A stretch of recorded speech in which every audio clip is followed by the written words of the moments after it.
Welcome to the Customer Wins podcast, where business leaders discuss their secrets and techniques for helping their customers succeed and in turn grow their business. Hi, I'm Rich Walker, the host of the Customer Wins, where I talk to business leaders about how they help their customers win and how their focus on customer experience leads to growth. Some of our past guests have included Ashton Moore of Model B, Katie Cronkite of Good Words, and Frank Coel of Revenue Ranch. Today, I'm speaking with Chrissy Meyers, CEO of Associated Underwriters Insurance, or AUI. And today's episode is brought to you by Quick, the leader in enterprise forms processing. When your business relies upon processing forms, don't waste your team's valuable time reviewing the forms. Instead, get Quick. Using our Form Extract API, simply submit your completed forms and get back clean, context-rich data that is 99.9% accurate. Visit quickforms.com to get started. All right, before I introduce today's guest, I want to give a big thank you to Entrepreneurs Organization for introducing me to Chrissy. Both of us are members of EO, and if you are the founder or CEO of your own business and want to meet other CEOs, go check out eonetwork.org to find a chapter in your city. All right, I'm really excited because today we're talking with Chrissy Meyers. Chrissy is the author of Reluctantly Resilient and CEO of AUI and Clarity HR, which provide insurance benefits and HR services to small and medium-sized businesses in both for-profit and nonprofit sectors. Chrissy describes herself as the chief cheerleader for both companies, setting direction, steering marketing content, and finding creative ways to disrupt two established business sectors. Chrissy is also the author of AUI Gives Back and Clarity Cares, two community impact programs where employees serve in the community, track their impact, and share what they're doing on behalf of their customers. Chrissy's goal is to leave her community a better place. As a leader in Akron, Ohio, she has received several awards for her work and is an advocate for families struggling with addiction and mental health issues. Chrissy serves her community as a board member of several charitable and community organizations. Okay, so this is also fun. When she's not plotting world domination of the insurance industry or volunteering in the community, Chrissy can be found at home with Team Awesome Sauce, who includes her husband, Steve, and two children, Maddie and Caleb. Chrissy, welcome to the Customer Wins. Oh, thanks, Rich. I am so excited to be here. A happy hello from me. Awesome. If you haven't heard this podcast before, I love to talk to business leaders about what they're doing to help their customers win, how they build and deliver a great customer experience, and the challenges to growing their own company. Chrissy, let's understand your business a little better. How does your company help people? Yes. So our purpose statement is we provide peace of mind by simplifying the complicated.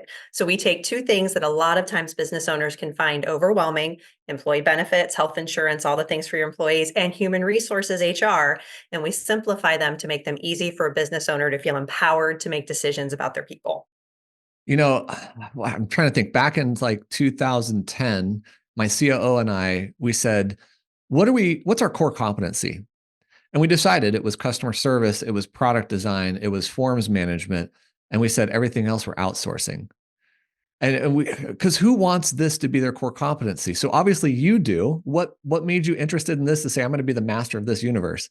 Yeah, so we pride ourselves at AUI and Clarity as that we are nerds. We are insurance nerds and we are HR nerds. So I would say I'm an insurance nerd by birth. So AUI is a third generation family business. I'm now the only family member in that business, but it turns 50 this year. And then Wow. as someone who bought the family business, then launched her own startup in HR, it's the ability to provide that weight that comes off of an employer's shoulders when they realize that they don't have to make all of those hard decisions, or those things that can sometimes seem complicated. Coordinating a PTO schedule. How do I work and vet a payroll system? What's the right health insurance for the people that I have? I'm afraid to hire that first employee.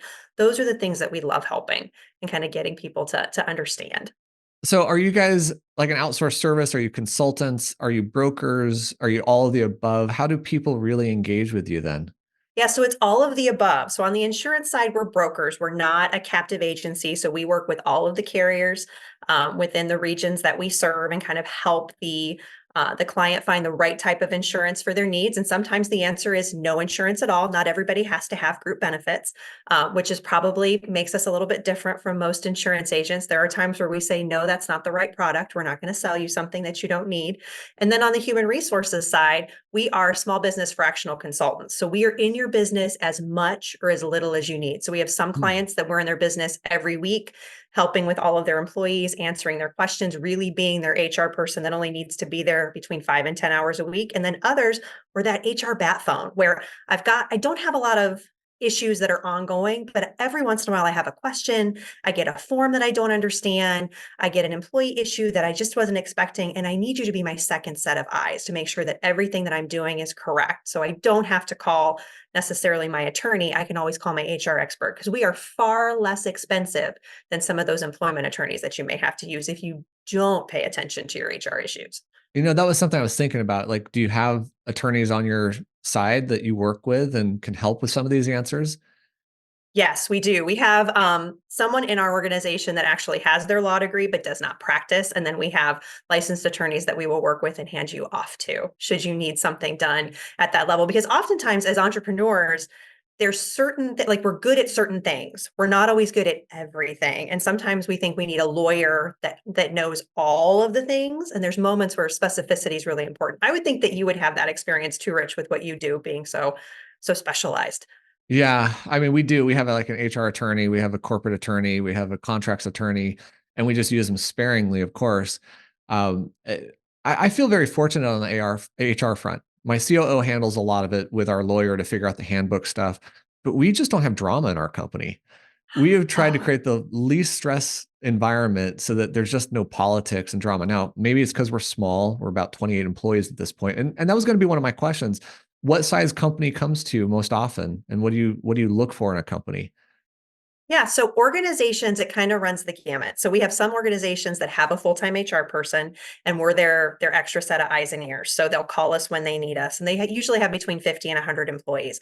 Our sweet spot for questions tends to be between that 15 and 35 Hmm. number of employees because it's just enough where you're getting to the point where there's different changes that happen at the federal or the state level. A Yeah. lot of times those organizations have scaled to the point where they have remote employees in other states and they don't realize that the rules that they have in their maybe their home state of Ohio is very different than the rules that they have in Colorado. So we tend to work with those types of employers who are just trying to figure out how do I get my policies and procedures in place? How do I get my human capital management in place? And then also, because you asked what was the two things that we ask from our clients specifically is that they are two things. One is that they are coachable, that they're willing to listen, even if they don't want to follow, they're at least coachable. And the other is that they're open to change because sometimes you have to go through the decision making of whether you're going to hire a person, whether you're going to change expectations and performance review that person, what you need to do to kind of change within yourself and hold individuals accountable. Are you willing to have someone help you hold your hand through that process? So coachable and open to change are the things that we like to see in our customers. What do you like to see in yours? They have a problem we can solve. That's fair. No, I mean, honestly, what we look for is, can we partner with them? We don't want to do business with people we don't like, and we have a simple rule: no unhappy customers. And that means we're not selling for the sake of selling, and we're not picking up customers who are just going to be so difficult and never pleasable that we just can't solve their problem. Not to go too far into details, but we had a prospective customer come to us and talk to us for 3 months, go all the way to contract signing, start the implementation, and say, "But we just want to fill out paper forms still." I'm like, what are we talking about? We're going to automate this. Yeah, but that won't work for us. We still want to do paper. I'm like, tear up the contract. We're done. That's not what we do. Were you listening in the first meeting? No. Yeah, I know. But I was going to ask this kind of from another perspective. You're helping customers deal with the things they don't like to deal with. What don't you like to deal with? What do you guys outsource? That's a very good. We outsource all of our IT. We do not Mm. do anything. We are nerds when it comes to rules and regulations for the federal government when it has to do with labor and employees. We are not good with technology, so we outsource that. Outsource our bookkeeping and accounting. What else do we outsource? Some of our marketing we outsource. Finding individuals who are willing to sit at different types of trade shows and networking events can be a challenge, especially in insurance, getting those people that are always outgoing but can Mhm. sell and do the work internally. So we do a lot of that outsourcing. We contract with an organization that helps do that for us as well. I like that. I like that you are open to that kind of model as well. You're drinking your own Kool-Aid, so to speak. You're doing what you guys do best. You're getting other people to do what they do best. And ultimately, I think that's how you build your business, to be the most efficient, most effective, but also the best result for your client. So I would guess that some of the value you bring to your client isn't just saving them money on their insurance, but this peace of mind. And are you eliminating stress for them? Are you solving huge problems or just a bunch of little problems? How do you view it? Well, I think it depends on what the employer thinks is a huge problem. So instead of being the agent that just kind of renews your business and we see you once a year, we're calling you depending on your group size, either quarterly or monthly to check in, see what's going on. Is there anything we can do for you? Having a number that your employees can call and ask questions. Hey, I got this doctor's bill and I don't understand it. Hey, I don't know how to use my insurance coverage. So giving them that ongoing support as opposed to just saying, here's the app and here's the carrier website. You're on your own. And then the other part, because we work with so many small businesses, the ability to be that connector, I think is really where our value shines. So we may not have all of the answers, but if someone says, hey, do you know a good accountant, IT person, fractional sales manager, someone who can help us find efficiencies in how to fill out forms? We have all of those resources to be able to connect because we're living in that space working with business owners every day. Yeah. So this makes me think about something. I think a lot of business owners do this. I don't know if you guys do this or not, but it sounds like you probably do, which is building a cadence of connecting with your customer. Do you guys have a specific model or process you follow to make sure that you're always in touch with your customer proactively? Yes, we do. So part of it is the communication cadence of, electronic versus a phone call. So we always make sure that there is personal touch, in-person touch, depending on the size of the group and what the business owner needs. So we really try to customize the relationship that we build to make sure that we can continue to build and grow that relationship moving on. Because for us, getting the sale is just the beginning. We don't want just customers. We want partners and business partners in relationship because when you succeed and you grow your business, we also succeed. So it's really about, how do we build in the ability for you to make connections with other business owners, to learn things that may not necessarily reflect back into AUI or to Clarity HR, but could just be beneficial for you. Another thing that we're doing, so AUI turned 50 this year, and service is one of our core values. So we believe that serving the community is just as important as doing business in the community. So we are Mhm. doing 50 acts of service for this year and encouraging our clients to say, hey, are there organizations that you support, that you serve on boards of directors for, that you believe are really important in our community, that you would like us to champion in one of those 50 acts of service? Please let us know, because we know that our success is predicated on your success and your ability to support us. That's what enables us to do those 50 acts of service. So I love that. yeah, it's been a fun start to the year. We're continuing, and our goal is to be done with those 50 before the end of the third quarter, because our fourth quarter is really like our Super Bowl. We get really, really busy with insurance at the end of the year. So that's more than one a week. You guys are It gonna be is. busy. It is. So we've got 25 right now that are already scheduled, in process, or completed. But if anyone listening to the podcast has a suggestion for an organization to support, we are open and listening to different things that we could do to help, again, serve the community. So for other business owners who may be listening, give us ideas of what is it to give back to your community? How are you doing it? Yeah, so a whole bunch of different things. So there's a few things that we do specifically that are kind of AUI Clarity centric. First, we give our employees a set amount of hours a year to be able to serve in the way that they see fit, however they want, up to 10 hours of the year that they get as not PTO, but they get paid time to serve. So I guess it would be Nice. PTS, paid time serving. So we do that. Another thing that we do is we have a jar. So once a month, everybody puts money in the jar to be able to dress down, and then the organization votes on what's the nonprofit that we're going to select and care for. So last month it Mm. was Choices, which is a mental health center for individuals within the Akron area. Next month it is for the Stark County Dog Warden. So we're talking about, so we deal with mental health issues. We're taking care of animal welfare. I would say in a couple of months, it's going to be another organization that helps people stay in their homes called, what is it? Rebuilding Together of Northeast Ohio. So, I mean, we deal with a lot of different things, and then we serve in the community as well. So there's board service. There is, we collected items at the beginning of January for Goodwill Industries of Northeast Ohio to kind of distribute, all sorts of things. What are we doing Wow. too? We're doing we'll do a school drive. We'll sponsor a family at Christmas. We're going to do some painting and restoration work with one of the habitats in the area. So, I mean, we run the gamut. School sponsorships. Hey, I need a gift basket for this raffle. Hey, will you attend this fundraiser? Hey, will you sponsor a car for the Akron Soapbox Derby? I mean, we're doing all sorts of fun things. All right, now I feel like we're not doing enough. We plant trees. We sponsor certain nonprofits with forums capabilities. We're not doing enough. My goodness, those are all Oh amazing no. ideas. Any momentum towards serving the community in our nonprofit space is so important. And I will say this for all of your podcast listeners who are across the country, there are programs called Jobs for America's Graduates. And so what they do is provide meaningful work experiences for high school students. So a base Hmm. potentially for recruiting can be some of their summer work programs. So we have one in Ohio that's local to us called Jobs for Ohio's Graduates, and they help find individuals and employers that connect them so they can do like a 12-week service work project where they're learning a job, and then it's subsidized through tax dollars. So you're not even paying for that person to be learning and working. And then at some point in time, when they graduate from high school or graduate from college, you could have another employee that just got introduced to your organization because you were willing to serve with a nonprofit. Wow. What was it called again? It's called Jobs for America's Graduates. And then locally for us, because we're in Ohio, it's Jobs for Ohio's Graduates. That's cool. That is so neat. Okay, let's switch gears a little bit. Why start another company? You have this really great, successful company that's, legacy, et cetera. And I understand like the complementary aspect to it, but that's a lot of work to take on a whole nother company.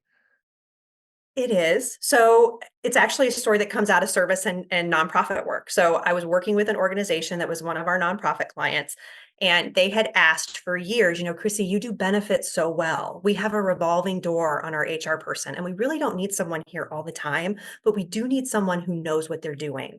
Would you be willing to look at that as starting a company? And at that point in time, I was deep in family business transition. And in my book, Reluctantly Resilient, I am very honest in saying that family business transition is difficult. It's not for the faint of heart. And anybody that says it's easy is lying. So at that point in time, I wasn't willing to start another business. But this individual called me like the week after I had gone through the transition and officially bought AUI and said, would you just try it? Could you, like, we could do a pilot.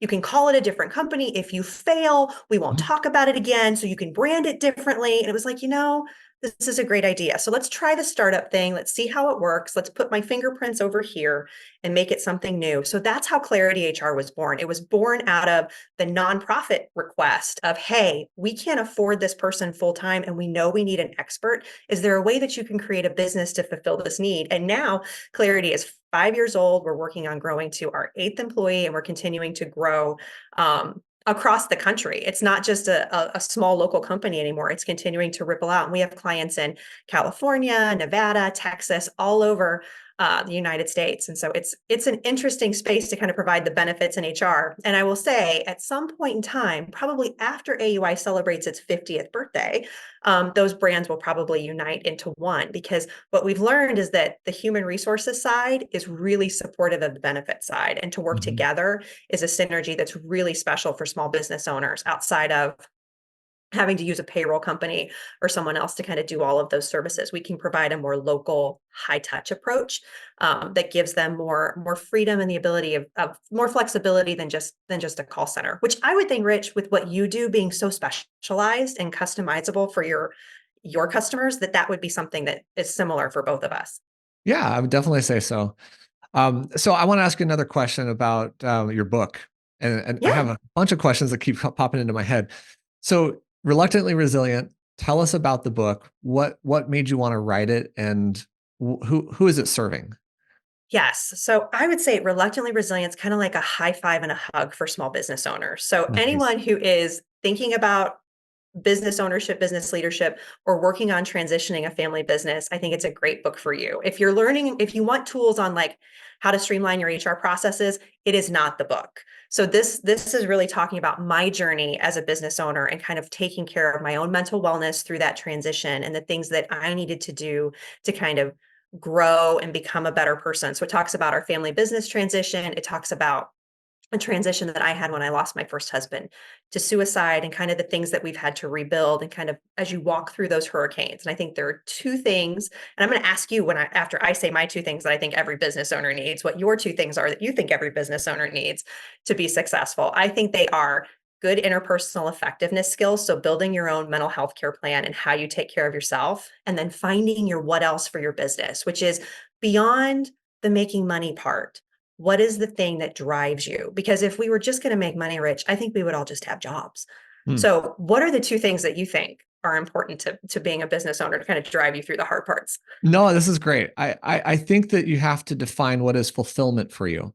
Mm. And so people who listen to my podcast over and over again hear me ask the same question, like, how does your company help people?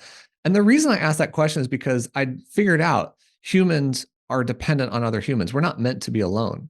You didn't get your orange juice from your tree in the backyard and squeeze it unless you're happen to be an orange juice farmer or something. So what do? We depend on others. So therefore, how do we get fulfillment? Is from how we help people. We don't help people by making money. We help people by the service we provide, by the products we invent, by the problems that we solve. And I think that if you're a leader, you have to think about what is defining your personal fulfillment and the fulfillment of your company. The second thing of that is something else I think about, which is really leads to confidence and fulfillment. And that is, what is mental strength? And I Oh, define mental like that. strength as the conversation you have with yourself in the moment that's hardest. So if you can have a really good conversation, I don't mean upbeat, optimistic, positive. I mean a healthy conversation. And no matter what you're going through, oh, I just lost my biggest customer. What do I do? I'm going to close my company. I'm going to go cry. No, have a good conversation with, like, what can I do? How can I solve the problem? Then I think with that mental strength and a sense of confidence, and I define confidence as knowledge of yourself in any given situation, then you can really pursue fulfillment because you can approach your purpose and tackle the hard problems with knowledge of who you are and your ability to have a good conversation during the hard times. So Wow, that's I my love answer. that. I love it. You fit really well into the reluctantly resilient. So a lot of times we're resilient as business owners, not necessarily because we always want to be, but sometimes because we just have to be. So I Yeah. echo. I actually have a long history of resiliency because I've moved 33 times in my life. My father was a drug addict and alcoholic when I was 4. My parents divorced. I mean, I have all sorts of different stories to go through that led to my challenges. Were your challenges started earlier in life or later in life that made you realize how important resilience is? I think mine happened a little bit later. So, I mean, we went through a probably like in essence a double trauma or a financial hurricane. So we did this in our professional life when we were dealing with the Affordable Care Act and transitioning at AUI, and at the same time, my husband was dealing with some mental health issues. And so when I lost him to suicide in August of 2013, it was 30 days before the Affordable Care Act was supposed to go live on Oh my healthcare.gov. gosh. So my resilience and my building kind of came a little bit later. I think I've always been the migrate forward and get things done if I can, but I've gone from growing and saying that showing no weakness is actually something that can be detrimental to me. That weakness and being willing to be vulnerable about it is kind of showing more strength. So I would say my lessons have come a little bit later in life. I wish they would have been when I was a little bit younger, but I had a really awesome charmed childhood of growing up in a family business with parents that were, I mean, working on the business, working in the business, and working together.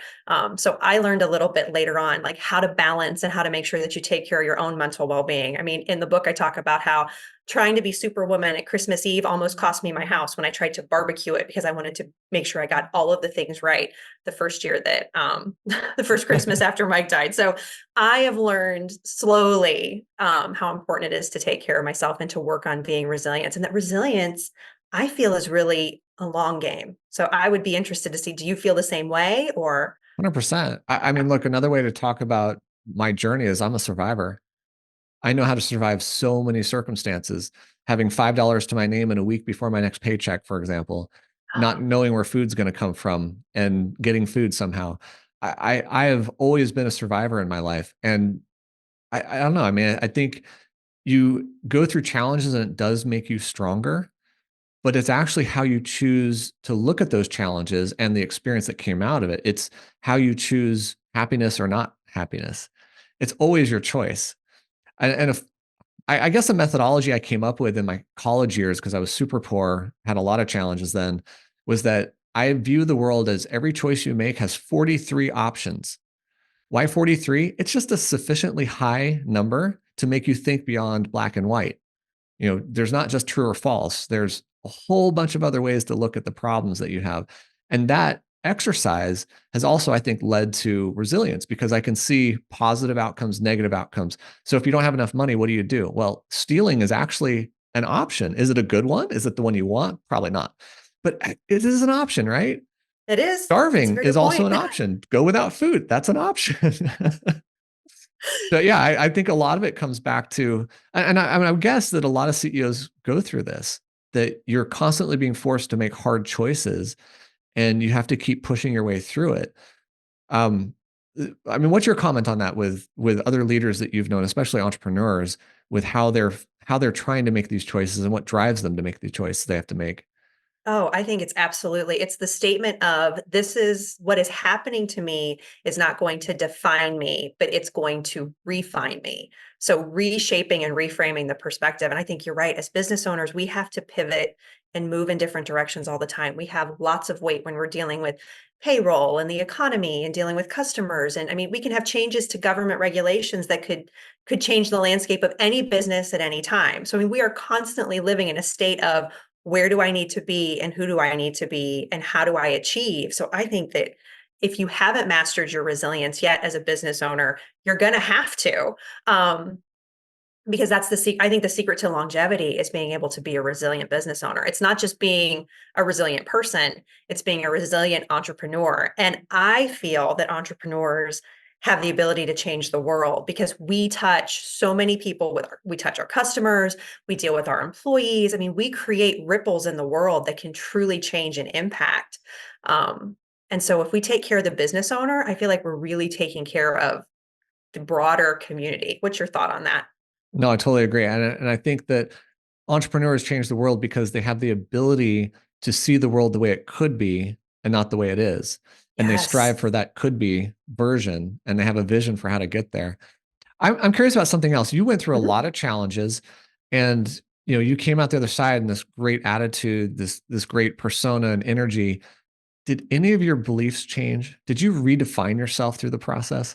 Oh, absolutely. And I love that now people are like, you seem so bright. You seem so I went through change kicking and screaming. Like, I Right. don't like it. This is dumb. I mean, I will tell you, I am a huge proponent and champion of therapy. But for the first couple of years, I was like, I'm going to schedule when I'm grieving. I'm going to schedule when I have my breakdown. I don't have time to deal with some of the things that I need to deal with. And I don't want to communicate with you when it's uncomfortable. I just rather avoid, which is another reason why we have Clarity, because Clarity HR is an organization that helps individuals who are constant avoiders and wanting to have difficult conversations, and we hold your hand through that process.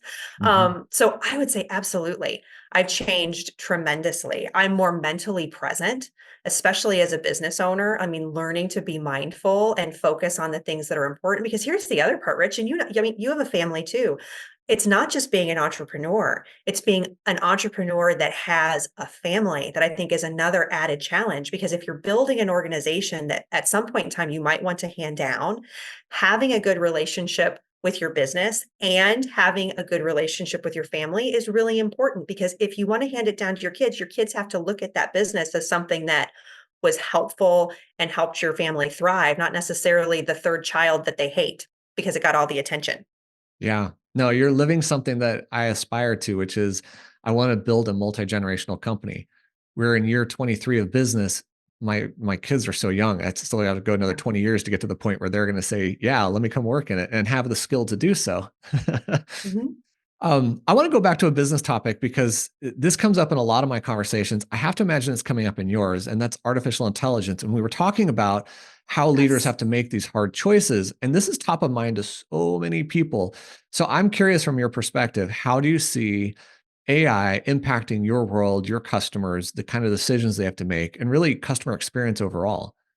Yes. So I would say a couple things. I think AI is wonderful, and I think there are going to be companies that leverage it, use it, and do really well, and then there are going to be companies that get left behind because they're afraid. Mhm. So I think that having a healthy relationship and trying to be curious and figure out how it can work for your business is important. But what I will say is that AI is a tool, and tools are only as good as the team you build to use them. So it's really important as you're looking at AI, what you need to do to help continue to build your team, because you cannot AI the human experience. And there's Right. certain things that are not, you're never going to be able, at least I don't think you're ever going to be able to completely AI your human resources, because you're always going to be dealing with some sort of people. And as long as you have people, you need to have those people skills to be able to navigate and communicate with them. But I think leveraging technology and AI, being able to make forms completion more efficient, being able to have different types of scheduling, payroll, I think can be something that is extremely easy to use with AI. Insurance will continue to be more AI friendly. I think InsurTech is really something that we continue to look at on the AUI side, kind of how can we be more efficient and how can we give more value to our customers? Because when we have AI working on some of the things that aren't necessarily things that require a human touch, it makes us able to customize the customer experience. Yeah. You hit on a topic that one of my previous guests, and I'm pretty sure it was Cody Foster of Advisors Excel, and they employ hundreds of financial advisors, and he's built this incredible business. But he said, do you ever see an AI sitting with a client when they lost their spouse? Exactly. They're not going to go through the hard time. They don't understand it. So you still need the human touch. Even if the AI makes you faster at what you do, have better insight and better decisions, et cetera, the human touch, this is why I come back to, we are dependent on humans to interact with each other and find our fulfillment. So I have to imagine all the people saying, I can outsource HR to AI. It's a fallacy. Oh, absolutely. And I'm going to tell you right now, if you're using ChatGPT to answer your Department of Labor questions, it's wrong because it changes and interpretation is an issue, and you don't know where the information is completely getting pulled from. So you need to be careful in how much you use it to be efficient. If you want to use it to fact check, fine. You want to use it to explain something? Okay. But if you're asking it like, what is a full-time equivalent employee in the state of? You could be wrong, and that could be a costly mistake. Just like how we tell you don't Google your HR questions, you shouldn't use Chat GPT for them either. Yeah, yeah. Oh man, that's definitely a pitfall. Look, we're getting close to the end. I want to wrap Yeah. up. And I have another question for you, but before I ask that question, what is the best way for people to find and connect with you? Yeah. So a couple things. So we have a couple companies, so several websites. ClarityHR.com is for human resources, AUIinfo.com. But the easiest way to connect with me is on LinkedIn. So it's Chrissy Meyers CEO on LinkedIn. I think I'm an okay follow, but I love following other people too. So if you connect with me, please send me a message so I can connect with you as well. Don't just follow, hit the connect button so I can know who you are. I would love to be able to connect with you. And then Chrissy at clarityhr.com, CHRISSY is my email address, and you can email me anytime as well. I love connecting with people. I'm willing to have a Zoom meeting, or a cup of coffee if you're local to me. I think part of what I love in being CEO is that I have the ability and the breadth to be able to meet with people at any given time. So that's my favorite thing to do. I don't know if that's one of the things that you love to do, Rich. I would assume so, because we're doing this amazing podcast and you just are so good at meeting people. Are you kidding? I went to breakfast slash coffee this morning outside my house already. I love those opportunities to meet people in person. I live in Austin, so if anybody's in Austin, hit me up. Come say hi. I'll even invite you to my house. Um, and your book, I know it's on Amazon. Is that the best place to find it? It is on Amazon, or reluctantlyresilientthebook.com is the website. So you can just click through really easy. And it is currently in print and on Kindle, and it will be available on Audible probably in the next month or so. So Oh, maybe really? when you go Yeah, online, you may get the Audible too, because I know a lot of people are like, I want to read your book, but I don't read paper books anymore, or I don't read, I don't read, I listen. So working on yeah. making that so that's consumable for everyone. So the truth is, probably by the time we've published the podcast, it'll be out. So look for Yes. the audio version. That's awesome. Yay. All right, Chrissy, here comes my last question. Who Okay. has had the biggest impact on your leadership style or how you approach your role today? So, Rich, it's not fair to say one person. There's like Of a course. million. But what I will say is the one person that I think right now has put so much value into my organization has been one of the business coaches that I have worked with. And her name is Adele DeMarco. And she has a company called Yinovate. And she has been instrumental in helping me think bigger. So, I mean, everybody, you can have those people that help you. We have an EOS coach that does some work with us, but Adele really has worked with me on family visioning and kind of looking at, what is our purpose statement for our family? We've worked together as with Team Awesome Sauce. What is our purpose statement and our vision for our organizations as a whole? And how does this fit into this giant piece of life? And so I would say Adele is amazing. And she's a great follow on Instagram and LinkedIn as well. So Adele DeMarco. That is awesome. I love hearing about great coaches like that. Yeah. They're sometimes hard to find the one that just gets you and helps you be you better. So I'm really happy to hear that you found that. Yes. All right. I want to give a huge thank you to Chrissy Meyers, CEO of AUI and Clarity HR, for being on this episode of The Customer Wins. Go check out Chrissy's websites at auiinfo.com and clarityhr.com. And don't forget to check out Quick at quickburns.com, where we make it easier to process your forms. I hope you enjoyed this discussion. We'll click the like button, share this with someone, and subscribe to our channels for the future episodes of The Customer Wins. Chrissy, thank you so much for joining me today. Oh, thank you, Rich. I had a great time. Thanks for listening to the Customer Wins podcast. We'll see you again next time, and be sure to click subscribe to get future episodes.